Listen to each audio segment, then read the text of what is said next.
Assalamualaikum warahmatullahi wabarakatuh.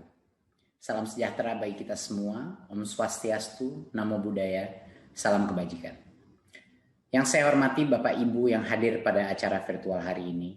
Semoga semua diberikan berkah keselamatan dan kesehatan. Peningkatan sistem evaluasi pendidikan adalah bagian dari kebijakan Merdeka Belajar yang didukung penuh oleh Presiden Jokowi dengan tujuan utama mendorong mutu pembelajaran dan hasil belajar para murid. Untuk itu Kemendikbud mengeluarkan kebijakan asesmen nasional yang dirancang tidak hanya sebagai pengganti ujian nasional dan ujian sekolah berstandar nasional, tetapi sebagai penanda perubahan paradigma tentang evaluasi pendidikan. Perubahan mendasar asesmen nasional adalah tidak lagi mengevaluasi capaian murid secara individu, akan tetapi mengevaluasi dan memetakan sistem pendidikan berupa input, proses, dan hasil. Potret layanan dan kinerja setiap sekolah dari hasil asesmen nasional ini kemudian menjadi cermin untuk kita bersama-sama melakukan refleksi, mempercepat perbaikan mutu pendidikan Indonesia. Asesmen nasional terdiri dari 3 bagian, yaitu pertama, asesmen kompetensi minimum atau AKM.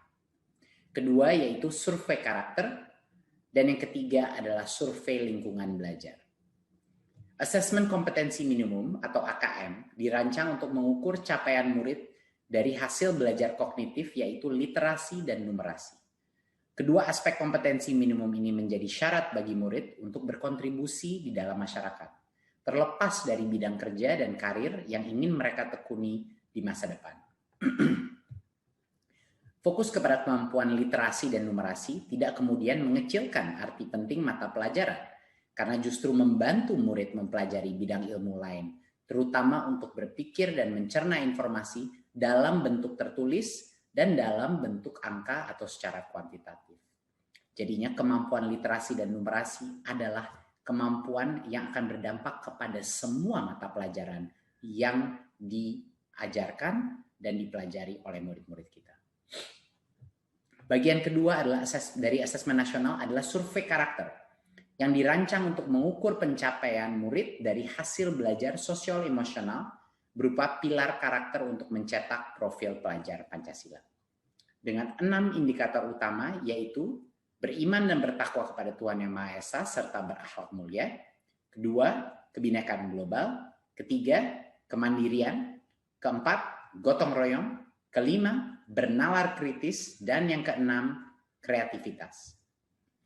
Bagian ketiga dari asesmen nasional adalah survei lingkungan belajar untuk mengevaluasi dan memetakan aspek pendukung kualitas pembelajaran di lingkungan sekolah. Asesmen nasional pada tahun 2021 dilakukan sebagai pemetaan dasar, baseline, dari kualitas pendidikan yang nyata di lapangan, sehingga tidak ada konsekuensi bagi sekolah maupun murid. Kemendikbud juga akan membantu sekolah dan dinas pendidikan dengan cara menyediakan laporan hasil asesmen yang menjelaskan profil, kekuatan, dan area perbaikan di tiap sekolah dan daerah.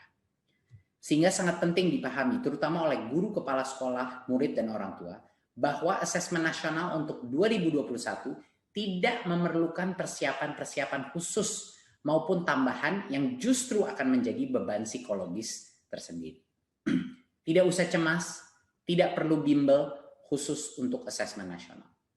Untuk itu, mari kita semua bersama-sama mendukung pelaksanaan asesmen nasional mulai tahun 2021 sebagai bagian dari reformasi pendidikan Indonesia. Terima kasih dan salam Merdeka Belajar.